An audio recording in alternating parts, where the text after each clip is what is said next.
আসসালামু আলাইকুম। মোর্শেদ শোভন স্বাগত জানাচ্ছি এনটিভির সকালের খবরে। টাউন সিমেন্ট শিরোনাম দেখছিলেন, এবারে পুরো খবর। আজ আত্মপ্রকাশ করছে বৈষম্য বিরোধী ছাত্র আন্দোলন ও জাতীয় নাগরিক কমিটির নতুন রাজনৈতিক দল জাতীয় নাগরিক পার্টি এনসিপি। আত্মপ্রকাশ উপলক্ষে রাজধানীর মানিক মিয়া এভিনিউয়ে বড় জমায়েতের আশা করছেন দলটির নেতারা। এরই মধ্যে চূড়ান্ত হয়েছে দলের শীর্ষ নেতৃত্ব। আমন্ত্রণ জানানো হয়েছে অন্যান্য রাজনৈতিক দলের নেতাদের। নূর হোসেনের রিপোর্ট। ছাত্র জনতার নজিরবিহীন গণ অভ্যুত্থানের পর থেকেই দেশের রাজনীতির আলোচনায় ছাত্র তরুণদের নেতৃত্বে নতুন রাজনৈতিক দল। এজন্য দীর্ঘদিন ধরে কাজ করছে বৈষম্য বিরোধী ছাত্র আন্দোলন ও জাতীয় নাগরিক কমিটি। এরই মধ্যে নতুন রাজনৈতিক দল গঠনের সব প্রস্তুতি সম্পন্ন হয়েছে। চূড়ান্ত হয়েছে নতুন রাজনৈতিক দলের নাম ও শীর্ষ নেতৃত্ব। শুক্রবার রাজধানীর মানিক মিয়া অ্যাভিনিউতে ছাত্র জনতার বড় জমায়েতের মধ্য দিয়ে দল ও নতুন নেতৃত্বের আনুষ্ঠানিক ঘোষণা দেওয়ার কথা জানিয়েছেন গণ অভ্যুত্থানের নেতা হাসনাত আবদুল্লাহ ও সার্জিস আলম। অফিসিয়াল অ্যানাউন্সমেন্ট আমাদের জায়গা থেকে ওই মঞ্চ থেকেই দিতে চাই এবং আমরা মনে করি যে আমাদের কথা শুনতে বা সবাই একসাথে আমাদের সাথে যোগ দিতে পুরো বাংলাদেশ থেকে যারা আসছেন, আমরা বিশ্বাস করি কয়েক লক্ষ মানুষের এখানে সমাগম হতে যাচ্ছে। আমরা নানা শ্রেণী পেশার এবং আমরা দেখছি যে বুদ্ধিবৃত্তিক জায়গা থেকে বিভিন্ন শ্রেণী পেশার মানুষ আমাদের জায়গা এই নতুন রাজনৈতিক দলে যুক্ত হচ্ছে। তো সেই জায়গা থেকে অনেকেই যুক্ত হবে, অনেকেই যুক্ত হয়ে চলে যাবে, সেটি রাজনৈতিক প্রক্রিয়ার অংশ। তো এই বিষয়গুলো আমরা চেষ্টা করছি যে এই বিষয়গুলোকে কিভাবে অন্তর্ভুক্তিমূলক করা যায়। নেতারা জানান, আত্মপ্রকাশের আগেই সারা দেশে সাড়া জমিয়েছে নতুন এই রাজনৈতিক দল। আমন্ত্রণ জানানো হয়েছে বিভিন্ন রাজনৈতিক দলের নেতাদের। সারা বাংলাদেশ থেকে আমরা অভূতপূর্ব সাড়া পাচ্ছি এবং সবাই আসতে যাচ্ছে, সবাই জানতে যাচ্ছে, আগ্রহ সৃষ্টি হয়েছে। কারণ আমরা দেখেছি যে এই দল নিয়ে সবার মধ্যে একটা আগ্রহ রয়েছে। এই যে একটা অভূতপূর্ব সারা পুরো বাংলাদেশ থেকে, আমরা তাদের এই প্রত্যাশার যে পারদ সেটাকে সবসময় বজায় রেখে সততা, ন্যায়, দেশপ্রেম এগুলোকে সামনে রেখে দেশ এবং দেশের মানুষের প্রায়োরিটি সবার আগে রেখে আমরা কাজ করে যাব। দেশবাসীর সহযোগিতায় নতুন বাংলাদেশ নির্মাণে নতুন এই রাজনৈতিক দল নেতৃত্ব দেবে বলেও প্রত্যাশা করেন এই দুই নেতা। নূর হোসেন, এনটিভি নিউজ, ঢাকা। মানিক মিয়া এভিনিউয়ে জাতীয় নাগরিক পার্টি এনসিপির অভিষেক অনুষ্ঠান ঘিরে চলছে ব্যাপক প্রস্তুতি। বিকেল ৩টায় আনুষ্ঠানিকভাবে আত্মপ্রকাশ করবে নতুন রাজনৈতিক বন্দোবস্তের প্রতিশ্রুতি নিয়ে আত্মপ্রকাশ করতে যাওয়া রাজনৈতিক দলটি। অভিষেক অনুষ্ঠানকে ঘিরে গতকাল বিকেল থেকেই মানিক মিয়া এভিনিউয়ে চলছে প্রস্তুতির কাজ। বিধি মেনে সড়কের একটি লেনের যান চলাচল বন্ধ করে স্থাপন করা হচ্ছে মঞ্চ। এ সময় চলাচলের জন্য বিকল্প সড়ক ব্যবহারের অনুরোধ জানানো হয়েছে দলটির পক্ষ থেকে। নিচ্ছিদ্র নিরাপত্তা ব্যবস্থা নিশ্চিত করতে আইনশৃঙ্খলা রক্ষাকারী বাহিনীর পাশাপাশি কাজ করবেন দলটির বিপুল সংখ্যক স্বেচ্ছাসেবী। এছাড়া জরুরি স্বাস্থ্যসেবা সুবিধা, ভ্রাম্যমাণ টয়লেট ব্যবস্থা, সুপেয় পানি এবং পুলিশ বক্স স্থাপনের কাজও শেষের দিকে। তরুণদের নতুন রাজনৈতিক দল কোনো পরিবার কিংবা ব্যক্তিকেন্দ্রিক হবে না, পরিচালিত হবে গণতান্ত্রিক প্রক্রিয়ায়। সিদ্ধান্ত গ্রহণের জন্য 4 স্তরের নেতৃত্ব তৈরি করা হচ্ছে। এসব কথা জানিয়েছেন জাতীয় নাগরিক কমিটির মুখ্য সংগঠক সার্জিস আলম। এনটিভির সাথে একান্ত আলাপে তিনি জানান, নতুন এই দলটি চলবে কর্মীদের চাঁদার পাশাপাশি জাতীয় এবং আন্তর্জাতিকভাবে তহবিল গঠনের মাধ্যমে। রিপোর্টে আরও জানাচ্ছেন মুকসিমুল আহসান। ২৪-এর গণ অভ্যুত্থানের মধ্য দিয়ে ফ্যাসিবাদ মুক্ত নতুন বাংলাদেশ গঠনের আকাঙ্ক্ষার সৃষ্টি হয় এদেশের মানুষের মাঝে। বিশেষ করে অভ্যুত্থানের নেতৃত্বে থাকা সংগঠকরা ফ্যাসিবাদের পতন এবং নতুন রাজনৈতিক বন্দোবস্তের লক্ষ্যে প্রথমে জাতীয় নাগরিক কমিটি গঠন করে। শুক্রবার তারই ধারাবাহিকতায় নতুন রাজনৈতিক দলের আত্মপ্রকাশ ঘটতে যাচ্ছে। এ নিয়ে জাতীয় নাগরিক কমিটির মুখ্য সংগঠকের কাছে প্রশ্ন ছিল, অন্য রাজনৈতিক দলের সাপেক্ষে নতুন দলের মৌলিকত্ব বা বিশেষত্ব কি থাকবে? আমাদের দলের সবচেয়ে গুরুত্বপূর্ণ বৈশিষ্ট্য এটা হচ্ছে যে এই নতুন রাজনৈতিক দলটি হতে যাচ্ছে তরুণ প্রজন্মের নেতৃত্বে। এই রাজনৈতিক দলে একটি গণতান্ত্রিক চর্চা থাকবে এবং ব্যক্তি কেন্দ্রিক, তার পরিবার কেন্দ্রিক যে পরিচালনা, এটি হওয়ার সুযোগ নেই। যে কেউ যদি আমার চেয়ে নেতৃত্বের জায়গায় বিভিন্ন প্যারামিটার যোগ্য হয়, আমার প্রস্তুত থাকতে হবে তাকে ওই জায়গাটি ছেড়ে দিতে। মাঠ পর্যায়ে নেতাকর্মীরা কলুর বলদের মতো খাটতো, কিন্তু দিন শেষে ওই স্বপ্নটা দেখতে পারতো না যে সে একজন এমপি হবে। তো এই পথটা আমাদের এখানে সবসময় খোলা থাকবে। 16 বছরে অনেকেই অনেকভাবে চেষ্টা করে যে খুনি হাসিনাকে উৎখাত করতে পারেনি, সেটা তারা করতে পেরেছে। এই জায়গায় এই তরুণ প্রজন্মের নেতৃত্বে রাজনৈতিক যে দলটি হতে যাচ্ছে সেই দলটি এক্সক্লুসিভ। নতুন রাজনৈতিক দলের আহ্বায়ক কমিটির কাঠামো এবং পরবর্তীতে কোন প্রক্রিয়ায় পূর্ণাঙ্গ কমিটি গঠন করা হবে তারও ধারণা দেন তিনি। একজন আহ্বায়ক থাকবে, একজন আমাদের এখানে সদস্য সচিব থাকবে, একজন বা একাধিক হতে পারে, মুখ্য সংগঠক থাকবে, যেখানে মুখপাত্র থাকতে পারে, সিনিয়র যুগ্ম আহ্বায়ক, সিনিয়র যুগ্ম সদস্য সচিব বা যুগ্ম আহ্বায়ক সদস্য সচিব, এই পদগুলো থাকবে, দপ্তর সম্পাদক, কোষাধ্যক্ষ। এই আহ্বায়ক কমিটিটা আগে ঘোষণা করতে চাই, এরপরে আমরা আমাদের ডিসিশন মেকিংয়ের জন্য 1 লেয়ারে, 2 লেয়ারে, 3 লেয়ার, ইভেন 4 লেয়ারও হতে পারে আমাদের এই আহ্বায়ক কমিটিকে সাজাতে পারি। যত দ্রুত সময় সম্ভব হয় আমরা একটা কাউন্সিলের দিকে যাব। এ সময় সার্জিসের কাছে প্রশ্ন ছিল, নতুন দল পরিচালনায় আয় ব্যয়ের হিসেব এবং অর্থের উৎস কি হবে। আমরা আমাদের রাজনৈতিক দলের জন্য একটা ফাউন্ডেশন করেছি, যে এই ফাউন্ডেশনে ন্যাশনালি এবং ইন্টারন্যাশনালি এই যে ফান্ডিংটি সেটি আসা শুরু করবে খুব অল্প সময়ের মধ্যে। দল ঘোষণার সাথে সাথে যারা আমাদের মানুষ রয়েছে তাদের আসলে এগিয়ে আসুক, তারা আমাদেরকে এই সহযোগিতা করুক, আমরা এটা চাই। আমাদের এখানে প্রত্যেক সেন্ট্রাল সদস্য তাদের জায়গা থেকে প্রতি মাসে চাঁদা দেয়, আমাদেরও দিতে হয়, তারা তাদের জায়গা থেকে সহযোগিতা করে। এভাবে এখন পর্যন্ত চলে যাচ্ছে। এখন এটা এভাবে গেলেও আমরা রাজনৈতিক দল ঘোষণা এবং তার পরবর্তী সময় আমাদের স্পষ্ট একটা পলিসি থাকবে। আমরা আমাদের জায়গা থেকে এই অন্তত অর্থনৈতিক স্বচ্ছতার বিষয়টি সবার সামনে নিয়ে এসে নতুন একটা উদাহরণ সৃষ্টি করতে চাই। একই সঙ্গে জাতীয় নাগরিক কমিটির মুখ্য সংগঠক জানান, যৌক্তিক সমালোচনার আলোকে নিজেদের সংশোধনের মানসিকতা নতুন দলের নেতাদের মধ্যে আছে।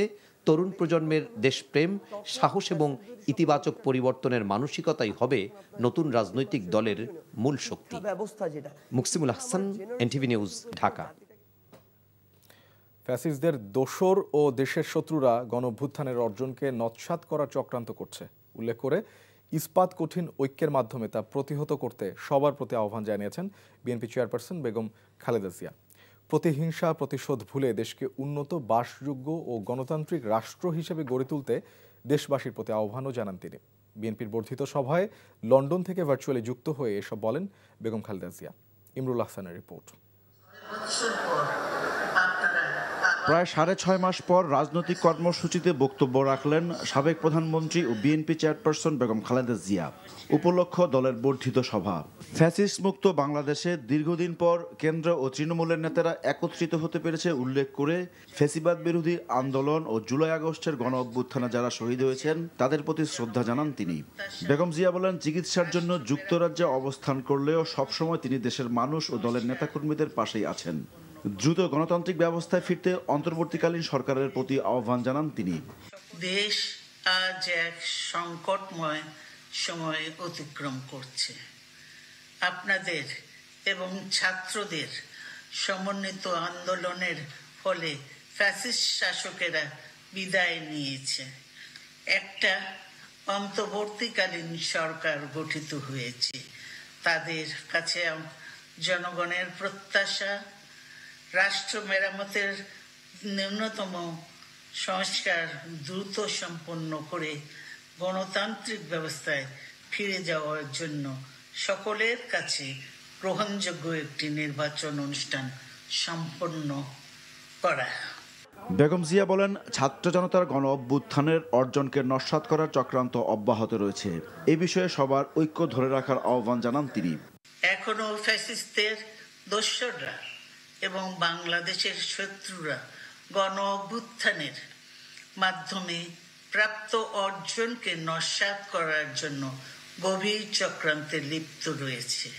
ইস্পাত কঠিন ঐক্যের মাধ্যমে জনগণকে সঙ্গে নিয়ে এবং চক্রান্তকে ব্যর্থ করে দিতে হবে এবং এত ত্যাগের বিনিময়ে প্রাপ্ত এই অর্জনকে সুসংগত এবং ঐক্যকে আরো বেগবান করি।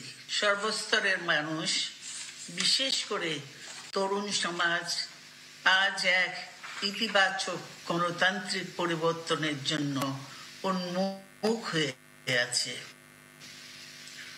ক্ষুদ্র ক্ষুদ্র সংকীর্ণতা ভুলে দেশ ও জাতির বৃহত্তর স্বার্থে আমাদের কাজ করতে হবে। আসুন, প্রতিহিংসা, প্রতিশোধ নয়, পারস্পরিক ভালোবাসা ও ভ্রাতৃত্বের মাধ্যমে আমরা সকলে মিলে আমাদের প্রিয় মাতৃভূমিকে, বাংলাদেশকে সত্যিকার অর্থেই একটি বাসযোগ্য উন্নত ও গণতান্ত্রিক রাষ্ট্রে পরিণত করি। বিএনপি চেয়ারপারসন বলেন, গণতান্ত্রিক বাংলাদেশ বিনির্মাণে সবাইকে একযোগে কাজ করতে হবে। দলের নেতাকর্মীদের জাতীয় নির্বাচনের জন্য ঐক্যবদ্ধভাবে কাজ করার নির্দেশনাও দেন তিনি। আগামী নির্বাচনে সাফল্যের জন্য ঐক্যবদ্ধভাবে কাজ করবেন। এমন কোনো কাজ করবেন না যাতে আপনাদের এত দিনকার সংগ্রাম, আত্মত্যাগ বিফলে যায়। আসুন জনগণকে সম্পৃক্ত করে বাংলাদেশ জাতীয়তাবাদী দলকে পূর্বের ন্যায় আন্দোলন, সংগ্রাম ও রাষ্ট্র পরিচালনায় নেতৃত্ব প্রদানে আরো ঐক্যবদ্ধ এবং সুসংহতভাবে গড়ে তুলি। ব্যক্তির চেয়ে দল বড় আর দলের চেয়ে দেশ বড়। শহীদ রাষ্ট্রপতি জিয়াউর রহমানের এই উক্তি স্মরণে রেখে নেতাকর্মীদের চলার আহ্বান জানান BNP chairperson. Imrul Hasan, NTV news, Dhaka. জাতীয় নির্বাচনের আগে স্থানীয় সরকার নির্বাচন করার সিদ্ধান্ত থেকে অন্তর্বর্তী সরকারকে সরে আসার আহ্বান জানিয়েছেন বিএনপির ভারপ্রাপ্ত চেয়ারম্যান তারেক রহমান। বলেন, দেশের পরিস্থিতি দেখে মনে হচ্ছে এখনও আইন শৃঙ্খলা পরিস্থিতি অন্তর্বর্তী সরকারের নিয়ন্ত্রণে আসেনি। দলের বর্ধিত সভায় তারেক রহমান অভিযোগ করেন, সংস্কার কিংবা স্থানীয় নির্বাচন এসব ইস্যু নিয়ে জনগণের সামনে এক ধরনের ধূম্রজাল সৃষ্টি করা হচ্ছে। হাসানুল শাওনের রিপোর্ট। সুদৃঢ় ঐক্যই রুখে দিতে পারে সকল ষড়যন্ত্র, এমন স্লোগান সামনে রেখে বিএনপির এবারের বর্ধিত সভা। যাতে নেতাকর্মীদের উদ্দেশ্যে দেয়া বক্তব্যে বিএনপির ভারপ্রাপ্ত চেয়ারম্যান তারেক রহমান বলেন, জাতীয় নির্বাচনের আগে স্থানীয় সরকার নির্বাচন হলে দেশের আইন শৃঙ্খলা পরিস্থিতি আরও ঘোলাটে হবে। সরকার যেখানে বাজার পরিস্থিতি কিংবা আইন শৃঙ্খলা পরিস্থিতির নিয়ন্ত্রণে কাঙ্ক্ষিত সাফল্য অর্জন করতে পারছে না, সেখানে জাতীয় নির্বাচনের আগে স্থানীয় নির্বাচন অনুষ্ঠানের নামে কেন দেশের পরিস্থিতি আরো ঘোলাটে করতে চাইছে, এটি জনগণের কাছে বোধগম্য নয়। গণতন্ত্রকে জনগণ মনে করেন স্থানীয় নির্বাচন অনুষ্ঠিত হলে সেটি হবে সারা দেশে পলাতক স্বৈরাচারের দোসরদের পুনর্বাসনের একটি প্রক্রিয়া। রক্তক্ষয়ী গণ অভ্যুত্থানে ফ্যাসিস্ট হাসিনা দেশ ছেড়ে পালানোর পর বাংলাদেশ পুনর্গঠনের সম্ভাবনার দ্বার উন্মুক্ত হয়েছে উল্লেখ করে তারেক রহমান বলেন, এই সুযোগ এবং সম্ভাবনা নস্যাৎ করতে এরই মধ্যে নানা রকম ষড়যন্ত্র শুরু হয়েছে। বিএনপির বিরুদ্ধে ষড়যন্ত্রকারীরাও কিন্তু থেমে নেই, তাদের চক্রান্ত থেমে নেই। সুতরাং এই চক্রান্তকারীদের মোকাবেলা করে কিভাবে দলকে আরো শক্তিশালী এবং সুসংহত করা যায়, আমি আশা করি আপনাদের আলোচনায় সেই সম্পর্কেও সুনির্দিষ্ট প্রস্তাব থাকবে। এছাড়া রাষ্ট্র ও রাজনীতিতে সংস্কার একটি ধারাবাহিক প্রক্রিয়া উল্লেখ করে তিনি বলেন, বিএনপি সবসময়ই সংস্কারের পক্ষে। সরকারের নিরপেক্ষতা নিয়ে ইতিমধ্যেই জনমনে সন্দেহ, সংশয় সৃষ্টি হয়েছে। নিজেদের নিরপেক্ষতা বজায় রাখতে আমি বাংলাদেশ জাতীয়তাবাদী দলের পক্ষ থেকে অন্তর্বর্তীকালীন সরকারের প্রতি আরো সতর্কতা অবলম্বনের আহ্বান জানাই। জাতীয় ঐক্য ও জাতীয় নির্বাচনের পরিবেশ বিনষ্টের সকল চক্রান্তের বিরুদ্ধে দেশের মানুষকে সতর্ক থাকার আহ্বান জানান বিএনপির ভারপ্রাপ্ত chairman Tarique Rahman. Hasanul Shaon, NTV news, Dhaka. বেক্সিমকোকে ব্যাংক ঋণ দেবার সাথে জড়িতদের আইনের আওতায় আনা হবে, আর কেউ বিদেশে থাকলে প্রয়োজনে পাসপোর্ট বাতিল করা হবে বলে জানিয়েছেন শ্রম উপদেষ্টা এম সাখাওয়াত হোসেন। বৃহস্পতিবার দুপুরে সচিবালয়ের সংবাদ সম্মেলনে সব বলেন তিনি। আর বেক্সিমকোর বন্ধ হওয়া 14টি কারখানায় 33,000 কর্মী ও কর্মকর্তার পাওনা মেটাতে প্রয়োজনীয় 525 কোটি 46 লাখ টাকা দিচ্ছে সরকার। পরিশোধ শুরু হবে 9 মার্চ থেকে। রিপোর্ট করছেন রোকন উদ্দিন। গাজীপুরের সারাব এলাকার বেক্সিমকো ইন্ডাস্ট্রিয়াল পার্কের টেক্সটাইলস অ্যান্ড অ্যাপারেলস বিভাগের 14টি কারখানা সম্পূর্ণভাবে বন্ধ ঘোষণা করা হয়েছে। কারখানাগুলোতে 31,669 জন কর্মী ও 1,565 জন কর্মকর্তা কাজ করতেন। আইন অনুযায়ী তাদের মোট পাওনা 552 কোটি 46 লাখ টাকা। সেখানের এবং বাকি দুটো। বৃহস্পতিবার সচিবালয়ে আয়োজিত সংবাদ সম্মেলনে এসব জানিয়ে শ্রম উপদেষ্টা বলেন ৯ মার্চ থেকে এই পাওনা দেয়া শুরু হবে। অর্থ বিভাগের ব্যয় খাত হতে ৩২৫ কোটি ও ৪৬ লক্ষ টাকা ওনারা দিচ্ছেন। শ্রম মন্ত্রণালয় থেকে লোন হিসাবে আমরা দিচ্ছি ২০০ কোটি, এবং যেটা বাংলাদেশ ব্যাংকের গভর্নর সাহেব বলেছেন the moment it money is drawn, ওই সময় টাকাটা উনি রিপ্লেস করে দেবেন। এ সময় সাংবাদিকদের প্রশ্ন ছিল কর্মসংস্থান হারানোদের বিষয়ে সরকারের চিন্তা ভাবনা কি। আল্লাহ তাআলা রিজিক দেওয়ার মালিক, ডোন্ট ওয়ারি, কিছু না কিছু হবে, আমরা তো চেষ্টা করছি। আবার বাংলাদেশ ব্যাংকের পক্ষ থেকে জানানো হয়েছে ১৬টি ব্যাংক ও ৭টি আর্থিক প্রতিষ্ঠানের কাছে বেক্সিমকোর ৭৮টি প্রতিষ্ঠানের দায় ৫০,০০০ কোটি টাকা। তার মধ্যে খেলাপি হয়েছে প্রায় ৩২,০০০ কোটি টাকা এক জনতা ব্যাংকেই, যার পরিমাণ ২৩,৫৫৭ কোটি টাকা। এর সাথে সংশ্লিষ্টদের কোনো ছাড় নয় বলে জানান শ্রম উপদেষ্টা। যারা ইনভলভ এই টাকা দেওয়ার পিছনে প্রত্যেকের বিরুদ্ধে ইনকোয়ারি হবে এবং প্রত্যেকের বিরুদ্ধে মামলা করতে হবে। বিদেশে যারা গেছে তারা যদি আসবে ফেস, অথবা ওইখানেই থাকবে এবং নন ডাটা হয়ে লোকজন আটকা পড়বে। আমি জানি না কী হবে। আই হ্যাভ অলরেডি আস্কড আপনার স্বরাষ্ট্র মন্ত্রণালয় যে দরকার ওদের পাসপোর্ট বাতিল করবেন। সাবেক সেনা কর্মকর্তা হিসেবে সেনাপ্রধানের সাম্প্রতিক বক্তব্যের বিষয়ে জানতে চাইলে কোনো মন্তব্য করতে রাজি হননি ডক্টর সাখোয়াত। যা বলার মানুষের মুখের উপরে বলার মতো লোক, হ্যাঁ। So I have lot of respect for him. উনি কি বলেছেন না বলেছেন সেটা ব্যাখ্যা আমি দিতে পারবো না, এটা উনিই দিতে পারবেন। ধন্যবাদ। Rokonuddin, NTV news, Dhaka.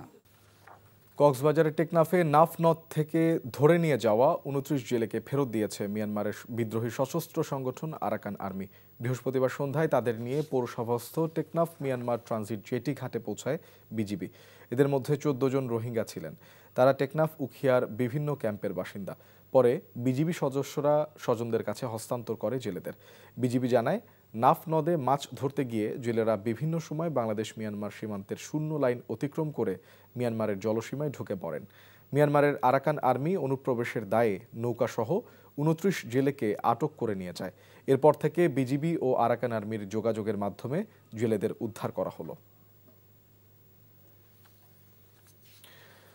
রমজানে বাজারে কৃত্রিম সংকট সৃষ্টির লক্ষ্যে ৫৯,০০০ লিটার সয়াবিন তেল মজুদ রাখার দায়ে ময়মনসিংহে এনজি এন্টারপ্রাইজ নামে একটি প্রতিষ্ঠানকে ৮০,০০০ টাকা জরিমানা করা হয়েছে। এ সময় প্রতিষ্ঠানের ম্যানেজার সুজন বিন্দু ঠাকুরকে ১৫ দিনের বিনাশ্রম কারাদণ্ড, অনাদায়ে ১০,০০০ টাকা জরিমানা করা হয়। বৃহস্পতিবার সন্ধ্যায় ময়মনসিংহ বিসিক শিল্প এলাকার একটি পরিত্যক্ত গুদামে গোপন তথ্যের ভিত্তিতে অভিযান চালানো হয়। জেলা প্রশাসন, সেনাবাহিনী, গোয়েন্দা সংস্থা, ভোক্তা অধিকার ও কৃষি কর্মকর্তাদের যৌথ অভিযানে ভ্রাম্যমাণ আদালত পরিচালনা করেন নির্বাহী ম্যাজিস্ট্রেট KM রাফসান রাব্বি। এনজি এন্টারপ্রাইজের মালিক কৃষ্ণপাল বাংলাদেশ ও ভারতের দ্বৈত নাগরিক। বর্তমানে তিনি ভারতে অবস্থান করছেন। আইনশৃঙ্খলা পরিস্থিতি স্থিতিশীল রাখতে মধ্যরাতে রাজধানীর বিভিন্ন স্থানে চেকপোস্ট বসিয়ে তল্লাশি অব্যাহত রেখেছে যৌথ বাহিনী। বৃহস্পতিবার রাত ১২টায় রাজধানীর মিরপুর ২ এলাকায় যানবাহনে তল্লাশি চালায় সেনাবাহিনী, পুলিশ, র্যাব ও কোস্টগার্ডের সমন্বয়ে গঠিত যৌথ বাহিনী। এছাড়াও রাতে চেকপোস্ট বসিয়ে তল্লাশি চালানো হয় রাজধানীর মিরপুর, শেওড়াপাড়া, আগারগাঁও, মোহাম্মদপুর সহ বিভিন্ন স্থানে। এ সময় মোহাম্মদপুর এলাকা থেকে ২ জনকে আটক করা হয়। সন্দেহভাজন ব্যক্তি হেলমেট ও লাইসেন্সবিহীন মোটরসাইকেল আরোহী এবং প্রাইভেট কার তল্লাশি করে। হেলমেট এবং লাইসেন্স না থাকার কারণে বেশ কিছু মামলা দেয়া হয়। গণঅভ্যুত্থান বিরোধী শক্তির ষড়যন্ত্র মোকাবেলায় সবাইকে ঐক্যবদ্ধ থাকার আহ্বান জানিয়েছেন নাগরিক ঐক্যের সভাপতি মাহমুদুর রহমান মান্না। বৃহস্পতিবার বিকেলে জাতীয় প্রেস ক্লাবে পতাকা উত্তোলন দিবস উপলক্ষে জাতীয় সমাজতান্ত্রিক দল আয়োজিত এক আলোচনায় অংশ নিয়ে তিনি এ আহ্বান জানান। মাহমুদুর রহমান বলেন, সবার আগে দেশ, তাই দেশের স্বার্থে সব বিভেদ ভুলে সবাইকে একসাথে কাজ করতে হবে। আলোচনা সভায় বক্তারা বলেন, ফ্যাসিস্ট সরকার মুক্তিযুদ্ধের ইতিহাসকে বিকৃত করে পারিবারিক ইতিহাসে রূপান্তর করেছিল।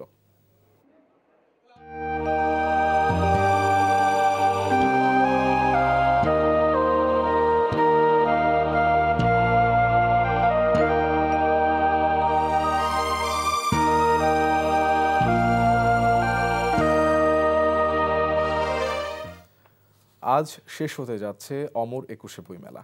বাঙালির প্রাণের মেলায় তাই বিদায়ের সুর। বৃহস্পতিবার শেষ কার্যদিবসেও মেলা প্রাঙ্গণে ভিড় জমেছিল বইপ্রেমীরা। সব বয়সী পাঠকরা মেলায় ঘুরে ঘুরে পছন্দসই বই কিনছেন। বিক্রেতারা বলছেন, মেলার শেষ অংশে তুলনামূলকভাবে বেড়েছে বইয়ের বিক্রি। মেলার ২৭তম দিনে নতুন বই এসেছে ১৭৬টি। সাদরিনা খন্দকারের রিপোর্ট।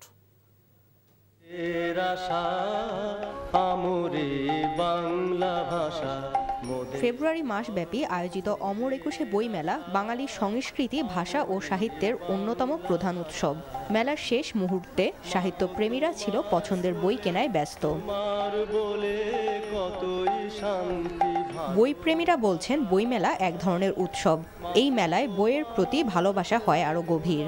আজকে আমাদের ছুটি শুরু হয়েছে আর আমরা আজকেই বাস থেকে নেমে সোজাসুজি চলে এসেছি, তো আমাদের অনুভূতি অনেক ভালো। আর আমরা অনেক টাইপেরই বই কিনেছি, যেরকম বঙ্কিমচন্দ্র চট্টোপাধ্যায়ের বই কিনেছি। আমাদের মতো বইপ্রেমীরা অলওয়েজ আশা করবে যেন এই মেলাটা অ্যাটলিস্ট 2 মাস হয়, আর এবার যদি 2 মাস না, আরও 1 মাস না বেরোতে পারে, তা যেন আরও 15টা দিন বাড়ায়। বই বিক্রেতারা জানান, মেলার শেষের দিকে বিক্রি হয়েছে ভালোই। দর্শনার্থী ও পাঠকদের আগ্রহ ছিল চোখে পড়ার মতো। মোটামুটি ভালোই বই বিক্রি হয়েছে, আর সামনের একদিন ছুটির দিন আশা করি সর্বোচ্চ বেস্ট সেল হবে, এটাই প্রত্যাশা করি। আর বিক্রির বিষয়টা যেটা গত বছরের তুলনায় এবার বিক্রি অনেক কম। আর প্রত্যাশার কথা যদি বলেন, যে আমাদের 60% প্রত্যাশা পূরণ হয়েছে। পতন, তারপরে নতুন যে বাংলাদেশ, এই বাংলাদেশে পাঠকদের, নতুন দর্শকদের, নতুন লেখকদের সবার যে সদর উপস্থিতি, তাদের যে আন্তরিকতা নিয়ে মেলায় আসা, বই কেনা, এই ব্যাপারটা খুবই চোখে পড়েছে। বই মেলা বাংলা সাহিত্যের ঐতিহ্যকে তুলে ধরার অন্যতম মাধ্যম। বই পড়া এবং বাংলা সাহিত্যকে জানার এই ঐতিহ্য প্রজন্ম থেকে প্রজন্ম চলতে থাকবে, এমনটাই প্রত্যাশা সবার। এদিকে মেলায় লেখক MM বাদশার মাঠ রিপোর্টিংয়ের পেছনের গল্প নিয়ে নিষিদ্ধ সত্য নামে বই প্রকাশ পেয়েছে। সাদরিনা খন্দকার, NTV নিউজ, ঢাকা।